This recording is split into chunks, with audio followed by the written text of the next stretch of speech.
Good morning, everybody. Welcome to your fields, your results, findings from the On-Farm Network, hosted by both Manitoba Pulse and Soybean Growers and Manitoba Crop Alliance. My name is Morgan Kotz. I'm the Agronomy Extension Specialist for Special Crops with the Manitoba Crop Alliance. So thank you to everyone who's in attendance right now. There's quite a few of you, so things are looking really good right now.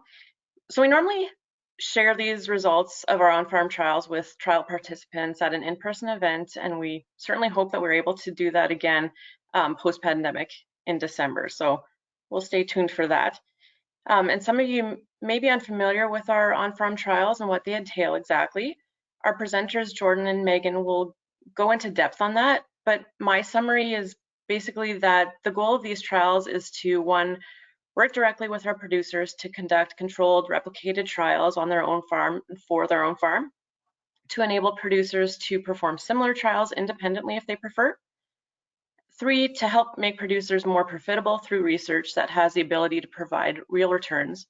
And finally, 4, to create the network and system so that producers have the capacity to implement research trials on their own farms. We want to be expanding on small plot research rather than replacing it because there's, of course, a need for both small and large plot research. Between the MPSG and MCA, we have on-farm trials in barley, corn, dry beans, faba beans, peas, soybeans, and spring wheat.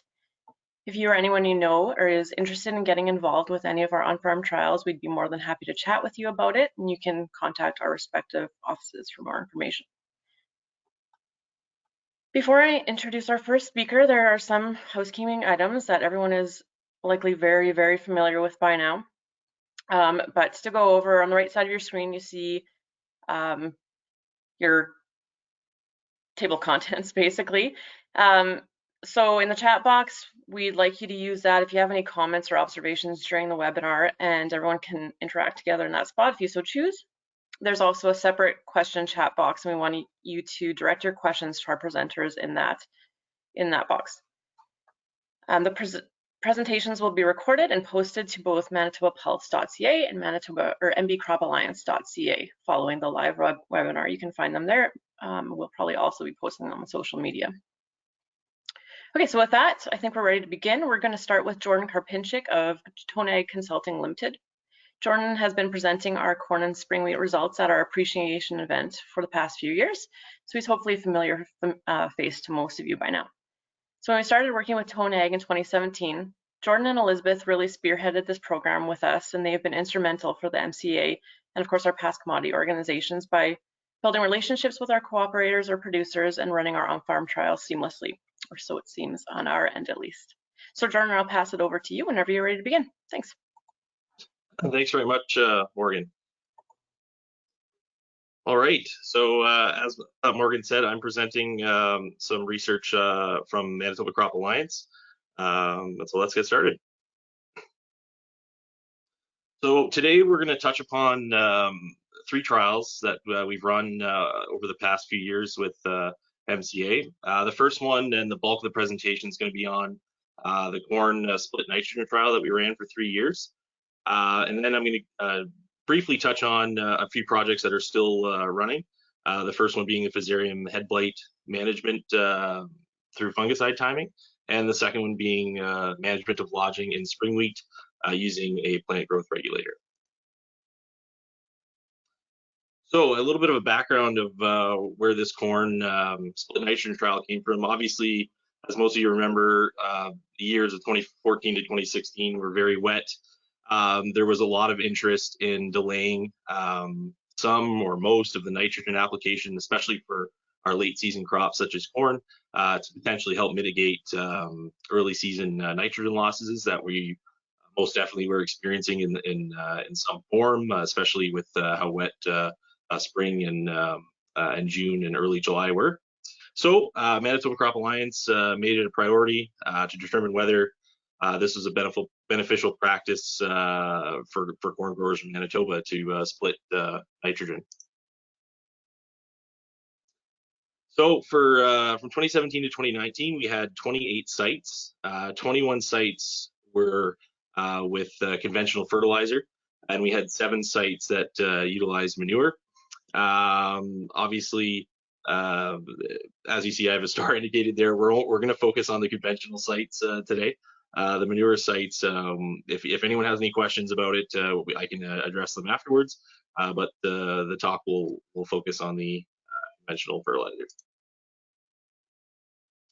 So our methodology, we had randomized and replicated strips across the a farmer's field with 3 treatments, which would be the farmer's base rate of nitrogen applied in the spring. The second treatment would be their base rate minus 40 pounds of nitrogen. And that was only included in the final 2 years of the study. The first year we did not have that treatment. That was something that working with actually at the time Manitoba corn growers and John Hurd from MARD, we decided that it was interesting to see what we could grow with reducing the rate a little bit. And the third treatment would be the base rate of nitrogen minus the 40 pounds of nitrogen in the spring, and then to side dress that 40 pounds between V4 and V6. So just a kind of an overview of what we were working with fertilizers. So in terms of base rate, in terms of the fertilizer from the spring, the bulk of the producers that we worked with applied it as urea, around 57%.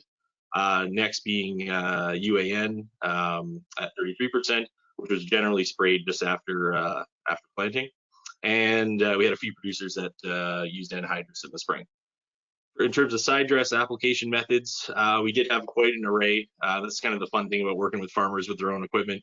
We definitely get to see a lot of different ways to put down product throughout the growing season. The bulk of it was done with Y drops, so 41%. The broadcast followed, then streamed, injection, and dribbled urea. So we did some in-season testing to kind of monitor nitrogen throughout the season. So soil sampling prior to the application of N, and then also prior to pre-side dress nitrate N, which were those soil tests were done around V2 to V3. We took NDVI imagery in early to mid-August to kind of check on areas that just to see how nitrogen levels were throughout the field and how the crop was looking across the, or how the trial was looking. And we also did corn stalk nitrate tests at that layer. So our range of soil nitrogen, I mean, for the most part, producers were targeting 150 bushels an acre of corn over those 3 years. We did have quite a range of nitrogen applied. I mean, we were working with different soil types, of course, but the goal was still the same. So we had a range of 125 to 229 pounds of N per acre, with an average of 181 pounds of nitrogen per acre. In terms of N per bushel, it is just around 1.2 pounds per bushel, which is, was kind of the current guidelines from AgVise laboratories, and provincial recommendations were somewhere around there. So producers were generally following the rule of thumb at the time. So our pre-side dress nitrate test results showed quite a bit of nitrogen at the clay sites, and we had quite a few.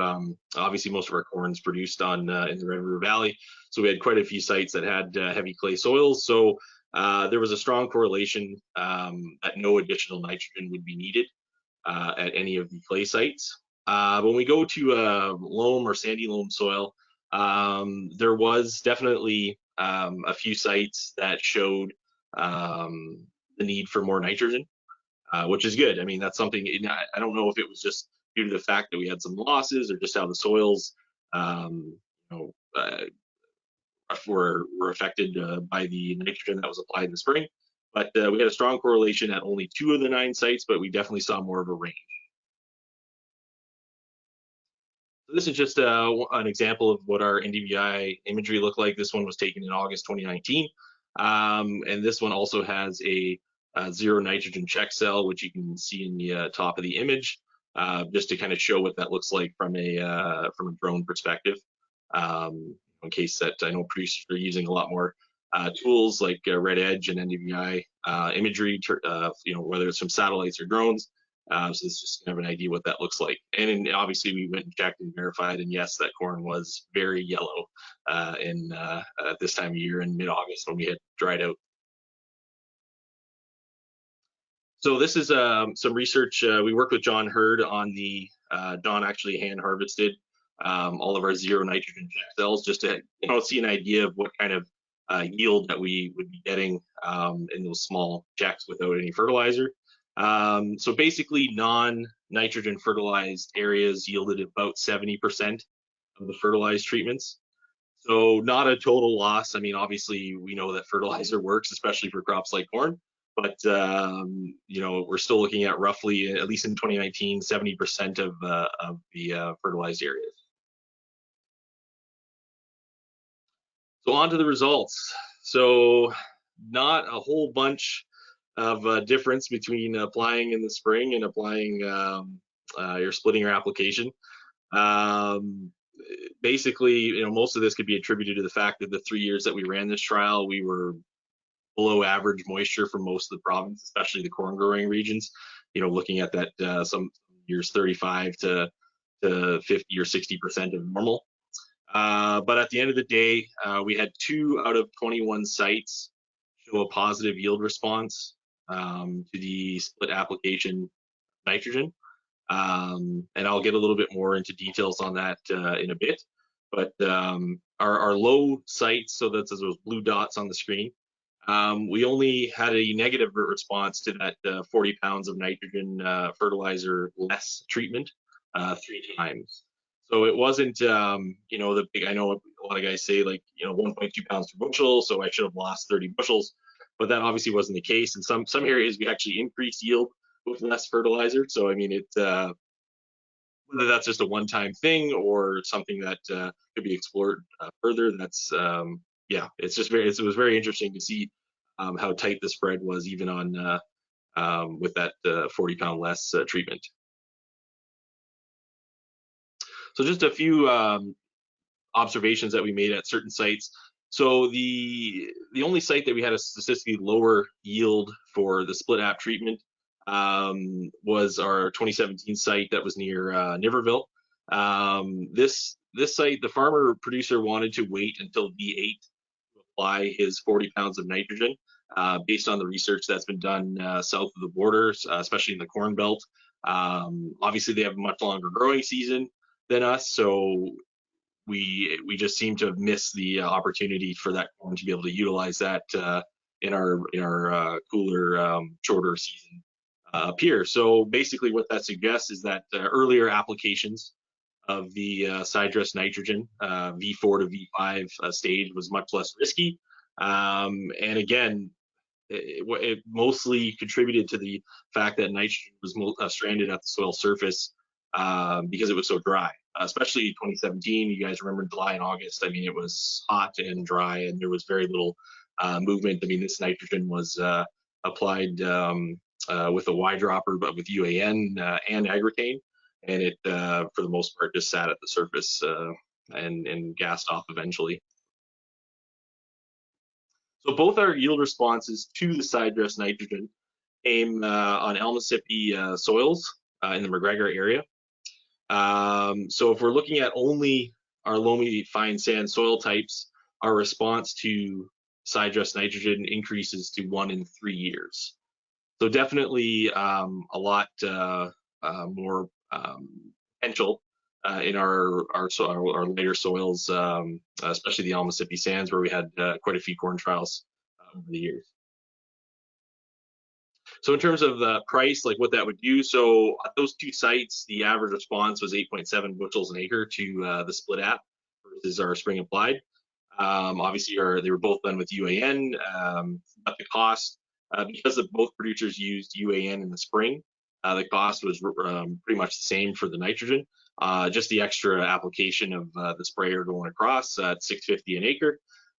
With the price at $5 a bushel, we're looking at $37 an acre profit on our loamy fine sand soils. So again, in that case, you're looking at kind of a 1 in your net gain in bushels per acre can handle only a 1 in 5 year response. You're still ahead of the game at those prices. Obviously, if corn prices go up, it makes it even better. So just another observation, for the 21 sites that we looked at over the 3 years, are low yielding sites, generally that 100 to 130 bushels an acre, required 1.43 pounds of nitrogen per bushel to produce that yield. And our high yielding sites, 140 to 175, so generally what the most producers were aiming for, required 1.09 pounds of N per bushel. So definitely producers that generally yield higher can, which the data shows, and which I believe John Hurd does some studies, and it's very similar numbers to this in the small plot data. That 1 bushel or 1 pound of nitrogen per bushel seems to be the magic number for yielding. So just a quick summary there. Over the 3 years, there's been a yield response in favor of split app nitrogen 2 out of 21 times, or 10% of the times, with an average of roughly 0 across all trial sites. And again, those 2 sites were in Almasippi soils in McGregor. The data suggests that earlier applications, V4 to V5, definitely less riskier than delaying until V6 to V8, where some of the research, or most of the research south of the border, would indicate when to apply. So that was a very interesting thing that we learned. And out of the in-season scouting tools that we used, NDVI imagery was definitely the best indicator of corn yield response to nitrogen. Okay, switching gears. So here's a bit of a background on the Fizarium Headblade timing trial. So Manitoba Crop Alliance, obviously Manitoba wheat and barley growers at the time, we're interested to see the impact of FHB on the quality of harvested grain for wheat and barley growers in Manitoba.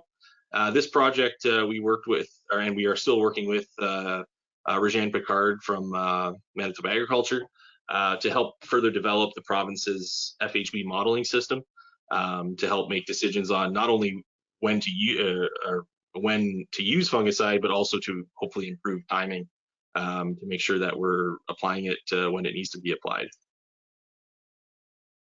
So this trial has 2 different methodologies. One being leaving just 1 untreated check strip. It obviously depends on the comfort of the grower that we're working with, and at the time, what conditions are like. If I know sometimes in years past, missing strip with FHB fungicide would not be recommended due to the high levels of Fizarium. But the other option would be to leave at least 4 untreated check strips, so we can run stats on yield. So that was the 2 options that we have for this trial. So some preliminary results. As you might expect, basically applying fungicide has increased yield over the untreated checks in wheat.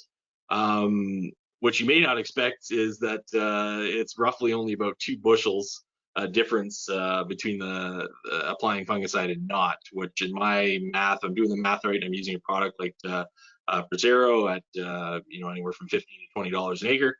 Wheat prices have to be generally pretty good to justify that cost. Now, the same thing as the corn trials, we've run this 2018, 19, and 20. Haven't seen a lot of Fizarium, which I'll show in a second, but that's just something to keep in mind. So far, 5 out of the 18 trials have shown a statistical increase in yield by applying fungicide at either the late or recommended timing versus the untreated check. So in terms of quality, our protein, late timing, early timing, untreated check, all within a 0.1 of a decimal, hovering around that 14%, which is very good.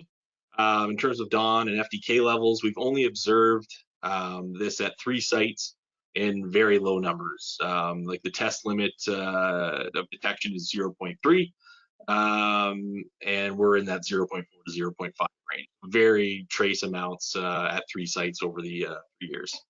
And we had no statistical differences between any of the treatments for DON, Fdk, as well as test weight and falling.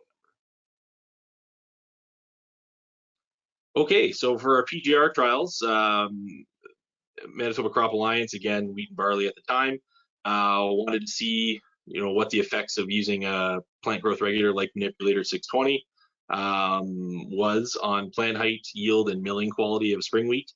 So for the milling quality, seed samples that we collected at harvest were sent to Siggy's lab in Winnipeg, and they did the quality testing the past 2 years. So just a brief slide to show, the good, better, and best application timings for a product like Manipulator. Growth stage 30 to 32, generally just at the start of stem elongation is the best timing, and that's where the bulk of our trials were from. We also did 1 or 2 sites that did a split application. So one with herbicide, growth stage 22, 23, and then they followed up with something at flag leaf, just at that growth stage 37 to 39. And just a quick picture to show what we generally look like, or the stage that 5 leaf, 1 tiller kind of stage that we're looking for for application. In terms of plant height, we are seeing a statistical difference in almost every site. I believe there's only 4 sites so far that have not seen a statistical difference in height. And we're looking at roughly 6 centimeters across our 32 sites in height difference. Again, years that we don't have a ton of rain and obviously a ton of lodging in our wheat either, but this is just, in drier than normal years, you're looking around that 5 to 8 centimeter. And in terms of yield, not as much as maybe some people would like to see, but still statistically the same. Treated on average 76 bushels an acre, untreated 75. We have seen a statistical difference in about 20% of the sites in terms of yield. Only a couple, I didn't do the economics for this presentation, but only a few of them have shown a economic advantage as well. Most of them generally just pay for the product application and product. In terms of quality, protein, treated and untreated, the exact same. I know there was, going into this study, there was a lot of talk about potential for lowering protein and affecting milling quality. And as you may have seen already, we've seen, at least in the 2019 data from Siggy, there's been no differences in milling yields between the Brandon, Cardale, and Faller wheat varieties that we've tried.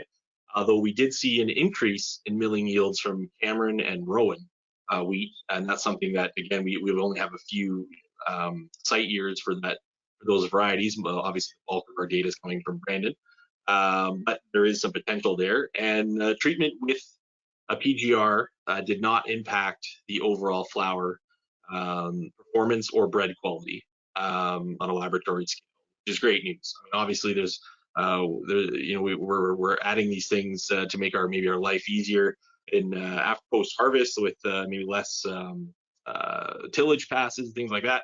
We don't want to be affecting our flour potential and making it more difficult for our millers. So that's really good data to see. Just a brief thing, if anyone wants to see any single site data, I put an example on the screen for trials that have been run obviously before by Manitoba corn growers and wheat and barley. There's a link here, but cropalliance.ca, and just look for on-farm research page, and everything is there for you to see. And just some acknowledgements for Manitoba Crop Alliance. Farmer cooperators, obviously, without them, this research and data would not be able to be generated. So much thanks there. John Hurd and Regine Picard from Manitoba Agriculture and Manitoba Agriculture. We'll just stick with that. Advice Laboratories, Belgium, Canada for supplying Manipulator, and Siggy for their work with the seed samples collected at harvest. And for 2021, Toni Consulting, we're working again with Manitoba Crop Alliance on these types of trials. So wheat, Pgr, looking at Manipulator and Modus this year. That's something that's finally should be available for most producers if interested. We're going to be doing the FHB timing trial, seed treatment, seeding rate, which is new, for barley, malt variety, FHB timing, and Pgr, both okay for barley as well. And continuing our research on seeding rates with corn, And a new project for this year is seeding rates for sunflowers, both confection and oilseed. And there we go. So I'm going to pass this along to Megan to keep things going.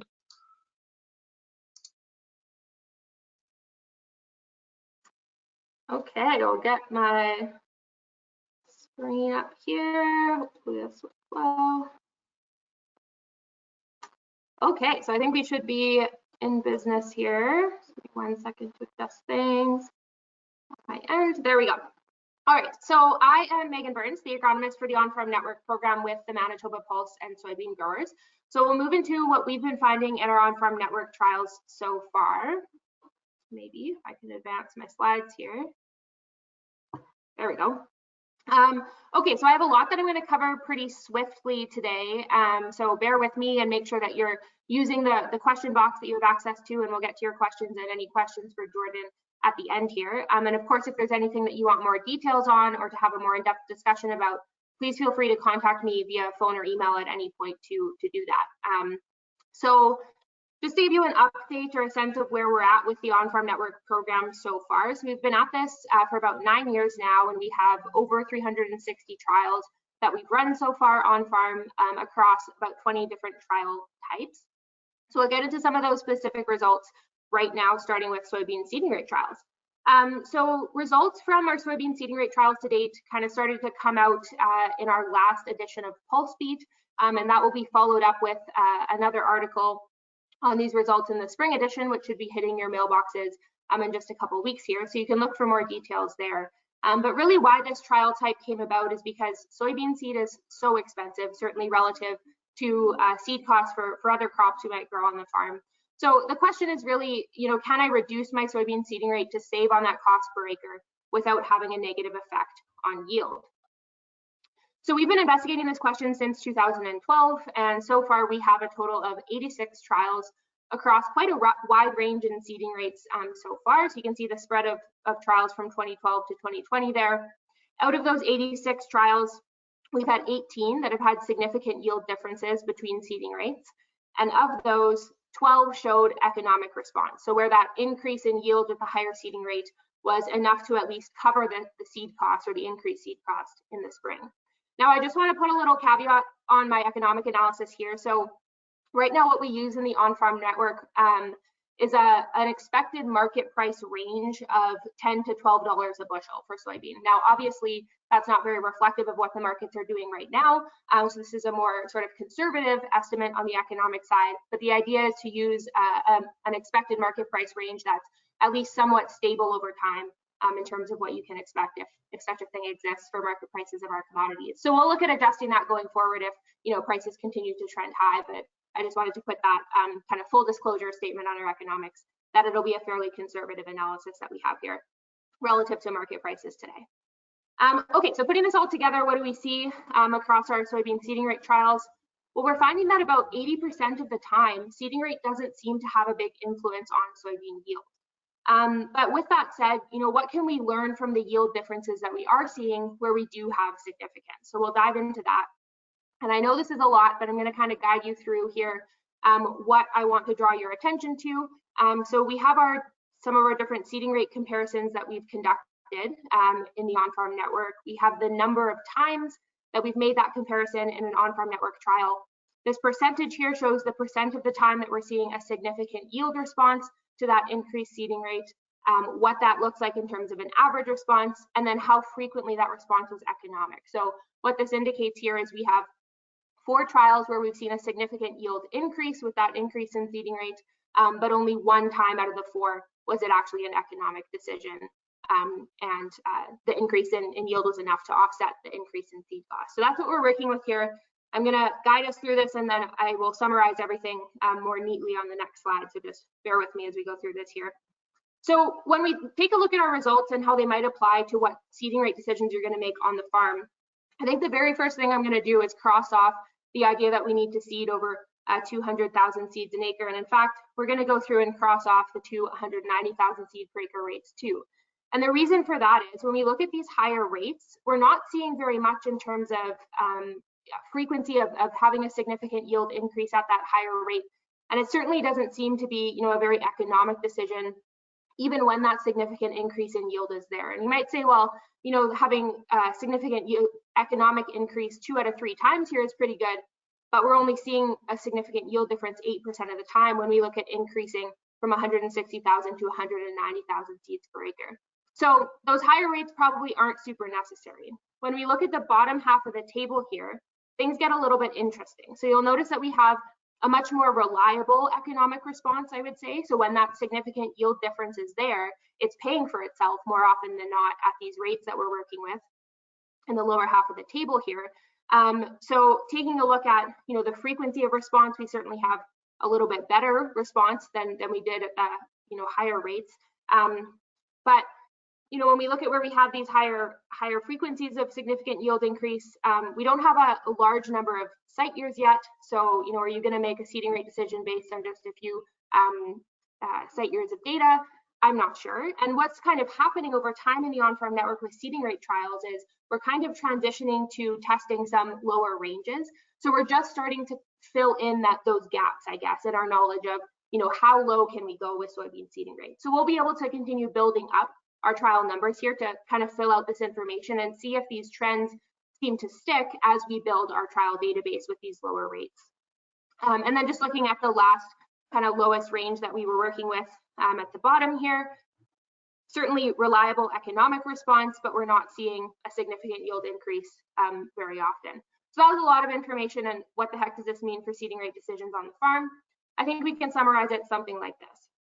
So like we said, seeding at 190,000 seeds an acre or higher is probably not necessary. So we're not seeing very frequent yield response, and when it's there, it's not very often paying for itself, right? So that doesn't seem to make a lot of sense. So where does that leave us? Probably somewhere in the neighborhood of like 180,000 to 150,000 seeds an acre with some question marks. And the question marks are there because, like I said, we're going to continue with these seeding rate trials, and we need to sort of fill in the gaps in those lower seeding rates to kind of more reliably determine what that lower threshold of our optimum seeding rate range should be. And keep in mind that, this refers to trials where we've seen significant yield response, but 80% of the time, the data is telling us that seeding rate isn't making a big difference in soybean yield. So if we look at this from, how do we save some costs on the farm? If you're looking at taking your normal seeding rate and reducing it by something like 30,000 seeds an acre, that's a pretty decent cost savings on the farm. And obviously, I have a little caveat here that we need to look at reducing seeding rate within reason, right? If you're already on the lower end of the spectrum, you want to make sure that you're not dropping your seeding rate off too low. And I do think that it's important to continuously evaluate seeding rates and seeding rate decisions on your farm and how successful the seeding rate decisions you're making are, because there are so many farm-specific factors that go into a seeding rate decision and the success of a seeding rate decision.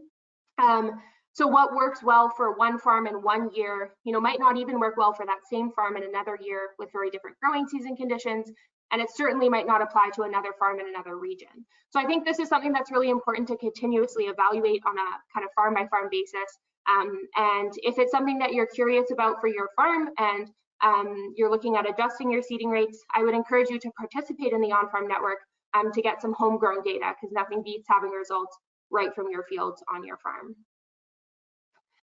So with that, I want to move into our soybean row spacing trials and just give a really brief update on what we're seeing for these. So we're just at 2 years of these trials so far. So we started them in 2019, and we have 3 different comparisons that we've looked at so far. So a lot of 7.5 versus 15-inch, 10 versus 20, and a lot of 15 versus 30. And you'll notice that we are seeing significant yield response. So in 2019, we had 2 out of 7 sites that had an increase in yield with a narrower row spacing. And then 3 out of 5 sites with response in 2020. So we're seeing some pretty good response so far. And in 2020, we also started looking at canopy closure as something to measure in our row spacing trials. There's nothing surprising in these results. It was kind of validating what we would have expected to see. And that is that, obviously canopy closure decreases as our row spacing widens. And the difference in canopy closure between our row spacings, that difference gets smaller as the season progresses and the rows continue to close. So certainly nothing out of the blue or unexpected here, but a good thing to validate going forward. And I do have a bit of a change that we're going to make to our seeding rate trials, or sorry, our row spacing trials in 2021, just kind of opening up the treatment options a little bit more. And we'll get into what that looks like at the end of the presentation, where we talk about our 2021 trial plans. Okay, so we're going to transition away from kind of seeding timing decisions into some mid-season stuff. And I want to take a bit to talk about our fungicide trial results and the results that we've been seeing for each of the crops that we've done fungicide work in. And we're going to start out with soybeans. So in soybeans, white mold is really the only foliar disease of concern when it comes to an effect on yield. And even at that, the concern is generally very small for yield impacting effects of white mold on soybeans, certainly relative to the risk for other crops like canola and things like that. But let's see what we're learning from our on-farm trials so far. So going back to our maps here, we started soybean fungicide trials in 2014. We have 66 trials so far. Of that, we've seen just 11 significant yield responses to fungicide application in soybean, and only 6 times was that an economic decision where that increase in yield was enough to at least cover the cost of the fungicide application. So, you know, returning to our handy pie charts to kind of visualize this, we're certainly not seeing very much in terms of responsiveness of soybean to fungicide application. And when that response is there, it's only economic about 9% of the time. So what does this mean? Well, 9% of the time is like 1 out of every 11 years. So if we assume that, you know, you're a farmer who goes out and sprays by calendar date and does kind of just in case fungicide applications, just hypothetically assuming this, of course, and you're going out and you are spraying fungicide every year for 11 years, that's a total accumulated fungicide cost of like $165 an acre. And according to our kind of probabilities of response, if we assume that this applies to your farm, then only 1 out of those 11 years are you going to see a profit boost. And what that profit boost has looked like in our on-farm network trials, where we see this 9% of responsive sites, you might get a profit increase anywhere from $1 an acre to $20 an acre. So you might say, well, $20 an acre, like that's a great yield increase, a great profit boost. And it is in that 1 year. But you have to look at your accumulated cost over time if this is a management decision you're making again and again. That $20 an acre doesn't go very far in covering that accumulated fungicide cost in all the years where it didn't pay for itself and it didn't make a difference in yield. So if white mold pressure is something that you're concerned about on your farm, how do we go about predicting the 1 year where we might see response, so to speak? And it's going to come back to these same factors for every fungicide decision that you're going to make on your farm. I don't think I have anything new to say here, right? We need to think about what are the conditions? Are they conducive to disease development? Do we have that disease pressure there from our field history and observations that we've made, or what we know about how the field has done in the past, et cetera, et cetera. So it really comes down to scouting before you're making that spray decision.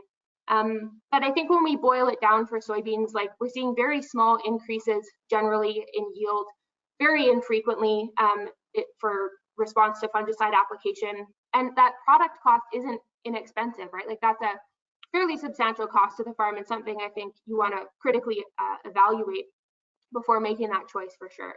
And just really boiling it down, like foliar disease in soybeans is not the yield robber that you need to be worried about. Certainly not in soybeans relative to other crops, which we'll see in just a couple minutes here. So to summarize, at the end of the day, when it comes to soybean fungicide decision making, I would just really ask yourself if your dollars are well spent on soybean fungicide, or perhaps those dollars are better allocated to fungicide and other crops like peas. So we'll move into our pea fungicide results now. In peas, the major foliar disease of concern for pertaining to fungicide decision making is Mycosporella. There's also some white mold, but Mycosporella is usually what we're most concerned about with making a fungicide decision. So we've been conducting pea fungicide trials since 2017, so they're a bit of a newer trial type, and we're still in the process of building out this data set. But we have a decent number of trials so far. So we're looking at 27 trials in total. Out of those 27 trials, we've seen 9 significant yield responses, 5 of which have shown to be an economic decision. So when we look at how this breaks down in our pie chart here, it's certainly we certainly have more responsiveness in our peas to a fungicide application. certainly compared to what we were seeing in our soybeans. The economics still, the economics, it plays out favorably economically more often than it does in something like soybeans. It's still not the most reliable economic response, only 16% of the time. I think part of the what comes into play there is, pea fungicide is generally more expensive, and you might be looking at double applications more frequently based on disease pressure and things like that. But we're certainly seeing at least more responsiveness in peas than we are in soybeans for sure, which shouldn't really be a big surprise. So we have to break our results down a little bit further for pea fungicide because we have some different combinations of kind of fungicide strategies going on in our different trials. So this just summarizes what we're seeing for each trial type that we've had. So we have trials that look at a single application versus none, a single versus double versus none, single versus double application, and then we've had one double versus done trial. And really, when I look at this information kind of side by side like this, what I take away is that we seem to have more frequent response, larger response, and response that is more reliably economic where we have double application in our trials. And what it all boils down to, as it always does with fungicide decision making, is disease pressure. So, like I said, our double versus single trials seem to have more frequent response, larger response, more economic response. So does that mean double application is a superior management decision for peas? No. What it's really telling us is that fungicide application will likely pay where there's disease pressure or conditions for disease development.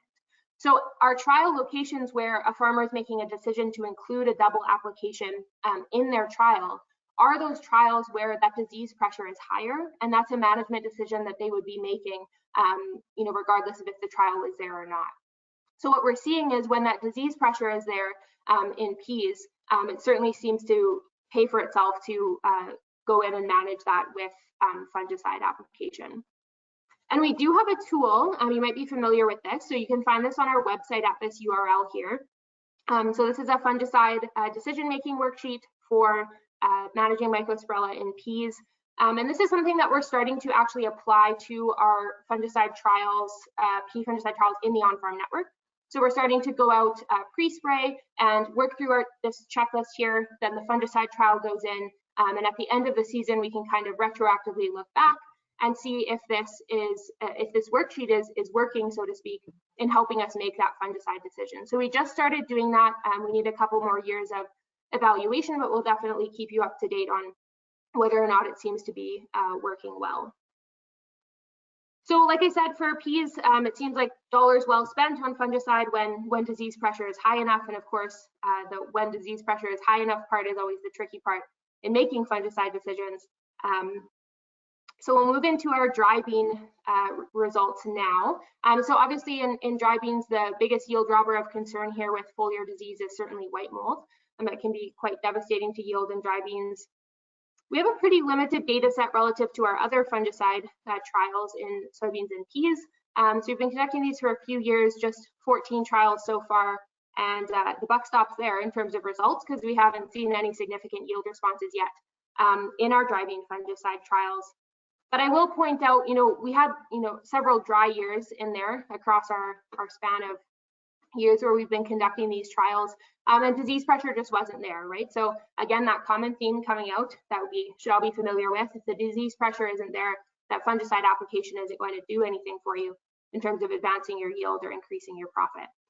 So we will be continuing forward with these trials to try and capture responsiveness in a year where we do have higher disease pressure. Just wanted to point out that we do have a similar tool to what I just showed for the peas for making fungicide decisions in dry beans, and you can find that on our website as well. And then the last trial I want to cover in detail is our Fabian fungicide trial. So we just got going with these in 2020, so we just had one trial up here in the Swan River area. It did have a significant yield response to fungicide application, and it was also a very economic choice. If we take a look at the results from this trial, you'll see that we had a really big yield increase to fungicide application here, almost 16 bushels an acre. And like I said, that was a very economic decision for this farmer to make. In fact, we probably could have used a double application of fungicide here because disease pressure was quite high. So this is something that we are looking forward to expanding our data set and working on this trial in other years to capture response in different environments and growing season conditions, and see how disease pressure plays out differently between years, but also between different faba bean growing regions in Manitoba. So putting all of this side by side and together for our fungicide trials, what kind of big picture messages can we take away here? I think starting with soybeans, like 10 times out of 11, just save the $15 an acre is what I would say. We're not seeing a frequent response. We're not seeing economic response very often. And like I said, you know your farm better than anyone else. So make sure you are paying attention in your scouting if necessary, if you're concerned about white mold pressure for whatever reason, whether it's rotation related and environment related. But more often than not, that isn't an economic decision to make in terms of where you're spending your fungicide dollars. When we look at the pulse crops, on the other hand, it seems pretty likely that a spray is going to pay for itself when disease pressure is there, right? So I think it all boils down to making informed decisions to protect your bottom line. And this is nothing new when it comes to fungicide decision making and disease management on the farm. We want to make sure that we're making an informed decision. Is that pressure there? Are conditions conducive to development of that disease pressure, and use those tools available to help make those choices. So with that, I just want to spend a couple minutes talking about what we have planned for the coming growing season to get you excited, what we're looking forward to for the coming year. So just highlighting a couple things by crop type that might catch your attention. So we're going to carry forward with biological trials, which we've been conducting for, I believe, 2 years now. And I just a little plug for a non-farm network program here. This is a really valuable sort of tool available to farmers to kind of have third-party unbiased testing of some of these products that are marketed to you. There really isn't a lot of that third-party unbiased testing going on for things like biological products. So this can be a really good fit to test out those products that you might have heard of and might be curious about. So it's a good option for that, and we'll continue building our data set for biological trials. We're also going to carry forward with a staple trial type, our soybean inoculant, looking at both single versus double application, or single versus double inoculant and single versus no inoculant. And something that's new for 2021 is we'll look at expanding our single inoculant trials westward. So typically they've been in eastern Manitoba, where we have a little bit more soybean history. But I think that history is starting to build up in western Manitoba, certainly, and we can look at moving those trials to the west. And we're interested to see if they perform, similarly to what we've seen so far, which is that when you have soybean history, that single inoculant isn't making a big difference in terms of yield or nodulation even. So interested to see how that plays out as we move westward in different, soils and different growing season conditions and all those sorts of things. And then here's my comment on row spacing trials. So what we've done in the past with row spacing trials is we've kept seeding rate consistent across the different row spacings within the trial. And this year, we're just going to look at opening that up. So we can still run the trial that way if that's what the farmer would like to do, and look at, a change in row spacing, keeping seeding rate the same. But I think it's a little bit more in line with common farm practice to look at reducing seeding rate as we're widening the row. So just wanted to note that we're kind of opening that up this year, if that's something that's better suited to the decisions that you would make on your farm. And then, like I mentioned, we'll continue building out our seeding rate data as well, and starting to kind of fill in the gaps in those lower seeding rates to try and determine where that lower threshold is. In peas, like I mentioned, we'll continue building our pea fungicide data set. So we're interested to see how our proportion of responsive sites and economic response plays out as we continue to build that out. But we're also excited to launch into pea inoculant trials and pea seeding rate trials. So these are two new trial types for 2021. I'm particularly interested in our pea seeding rate trials, looking at the effect on standability and disease pressure, and then of course yield as well. And then just a couple of things to highlight for dry beans in 2021, like I mentioned, continuing with fungicide as well. But I'm particularly interested in finding growers who want to investigate their nitrogen fertility practices for dry beans. So we've looked at this on farm for 2 years now, and we only have about 4 trials worth of data. But when we take a look at what we're finding and what Kristen McMillan is finding in her small plot work, it seems like you can go in with much lower nitrogen rates than you might think for dry bean production in Manitoba. So we're interested in continuing to look at that and expanding on the sites that we already have. And we're also open to inoculant trials in dry beans as well. So kind of looking at that whole package of managing nitrogen nutrition for dry beans. And then again, this year we have a couple of tillage trials. So we just started that with one in 2020, and we have 2 more this year looking at strip till versus some form of conventional tillage. We're excited to carry forward with those as well. And then we'll also look at expanding our Fabian fungicide data set. And like I talked about, we're interested to see how disease pressure plays out in different years, but also different regions in Manitoba, and then looking at a double versus single application where that disease pressure is there and seeing how that performs in our faba beans. So just before we get to questions here, I just wanted to draw your attention to 2 things that you can find on our on-farm network portion of our website. The first being the 2020 on-farm network results series. So if you haven't seen this yet, it's a series of very short digestible videos that will go through all of the 2020 specific results for you. So that boils that down and packages that nicely. There should be in the next month or 2 some more combined results, like things that we talked about today, but I'll be able to go in a little bit more detail in kind of trial specific videos. Those will start appearing in the results series as well in the next couple of months, and we'll obviously communicate to you when that's available. And then also just our database online, which can be accessed if you go to the on-farm research reports tab on the on-farm network. And you can filter it out however you would like to look at the different trial types or crop types you might be interested in. And it'll pull up all the relevant information in the table here. You can click on the trial ID and it'll take you right to the single page report for the individual trial that you might be interested in. And with that, I think I'll wrap up there, and we'll open it up to any questions, comments, ideas, anything you want to discuss for myself right now, or Jordan will be available to answer questions as well. Great, thanks, Megan. We have quite a few questions here for you because you're so lucky. They're still coming in here, so I'm going to try to do these in order a little bit. Fungicide trials on soybeans. Did anyone try using Heads Up in place of fungicide? No, I believe the only Heads Up products that we've tested in the on-farm network so far was a seed treatment. And we just have one of those trials. Other than that, in the fungicide trials, it's been more traditional fungicides, and there hasn't been a Heads Up mid-season spray that I can recall in the biological trials that we've done yet. So no, not yet. Okay. First scary. Wondering if you noticed any increase on the disease incidence, disease severity under the narrow row spacing for soybean row spacing trials? Good question. We haven't formally measured disease pressure in our soybean row spacing trials. I would say mainly because, you know, like we're seeing, like we talked about, foliar disease in soybeans generally isn't a big concern for yield considerations. I think that if it's definitely on my radar, and I think that if we had a growing season where we would expect white mold pressure to be high, that is something that I would consider going out and collecting data on in our soybean row spacing trials, particularly the ones that are using a like 7.5-inch row. For sure, that's something that I would consider doing, but we haven't done it yet, and there just hasn't really been the growing season to warrant that data collection yet. But it is on our radar, and it's something we will do if the conditions call for it. Okay. 2 questions here on the fungicide trials.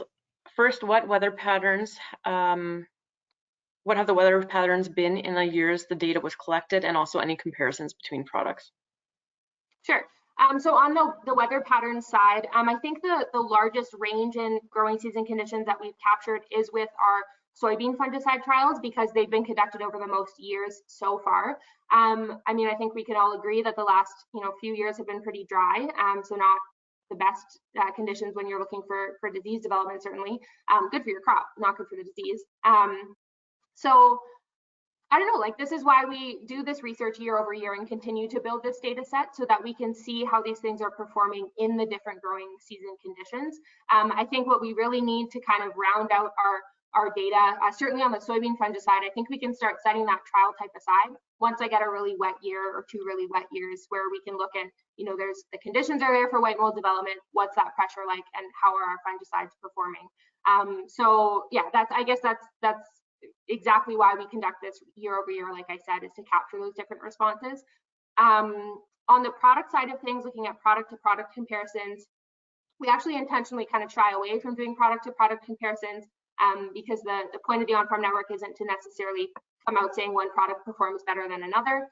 We can certainly offer farmer obviously tips and tricks and a suggested trial layout and things like that to conduct that on their farm, and I'm happy to do statistics for you on that data, etc. So we can definitely help out with that, but it's not something that we look to do in the on-farm network. Great. Now a bunch of questions on the soybean seeding rate trials. Sure. Many people are asking whether these were all solid seeded or if you did solid seeded versus planters. Yeah, so this is something that I'm hoping to include more details on in the kind of results series video that I mentioned will be going up in the next couple of months, is to kind of look at these different aspects as well. So we do have a range in seeding equipment and also row spacings in these trials. So we're looking at, you know, whatever makes sense for each individual farm and each individual farmer who's hosting a seeding rate trial. So I don't have an answer on what that looks like in terms of how the data plays out differently when we break it down by these, you know, different kind of compounding management decisions, but that information is coming. Okay, so similarly to what you're talking about now, just one person is interested in knowing if you'll reveal the difference in seeding and planter types. Yes, so I can do all that. I will summarize that. I've had a lot of questions on that, so I think that's something that would be really valuable to look at. And I do have, I should have specifics on what piece of equipment, seeding equipment, was used for each seeding rate trial. So I should be able to look at that and break it down in detail and get those results out. Okay. A few more questions here. Are there big differences between seeding with a drill versus planter and also row spacing? So looking at a drill versus a planter, I was actually quite disappointed in my data, if I do say so myself, when I looked at seed survivability, like when we look at comparing our seeding rates that we're using and the plant stands that we actually establish when we take our plant count early in the season. I was expecting there to be a much bigger difference when we grouped it by just generally planters and seeders, and there wasn't. So average survivability across, like when we broke down our 86 seeding rate trials and categorized them based on if it was a planter that was used or a seeder, average survivability for planters was 83% and average survivability for seeders was 80%. Now that groups together, all, like I said, it's just two categories. It's not broken down any further than that, which is kind of the next step that I'll take with the data. So we aren't seeing overall a big shocking difference in survivability. But this comes back to what I talked about, that it's very farm specific. So I think that's something that you really need to evaluate. If you do any form of data collection on your farm on a regular basis, I would highly recommend that it's assessing your plant stand, because I think that's a really valuable piece of information for you to have. Okay, and so for each of these, sorry? Was there a second part to that question? No, I think you're pretty clear. It was on row spacing, Megan. Oh, thank you, Jordan. I just deleted it, so I'm glad you said that. Oh, looking at, I'm assuming survivability and row spacing, I assume is what the question's about. Mm-hmm. Yeah, so this is interesting.